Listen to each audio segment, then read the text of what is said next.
Do the yields actually add up? When you look at it, you might have $1 million property. People talk about getting $70,000 a year in rent, which is obviously gross. How does that really add up? I would say that it's probably pretty comparable, if not maybe slightly worse than a normal standard property. And that's simply because of the expenses. So with Airbnb, you need to pay them 20%.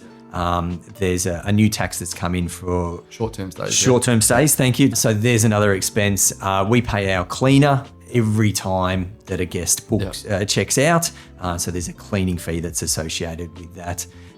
And as I said, the gas, the water, the electricity, the utilities add up. There's constant maintenance on the property as well. Clearly, you've got to furnish the property. Now, you do get greater depreciation on your tax return. So being a short-term property, instead of 2.5%, you're allowed to depreciate at 4%. That's good. So on paper, that does help you out a little bit.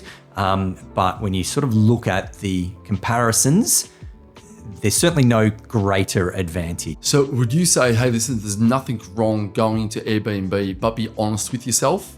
Hey, are you buying this for an emotional reason, which is fine, and you're going to rent it out to help you carry the cost until you can afford it, and it becomes your own personal residence to use with your family? Yeah, absolutely. It's really important to understand what you're getting it in for. Are you going to be in that same position, or is it just purely going to be an Airbnb? In which case, you've got to look at it from a business sense. Correct.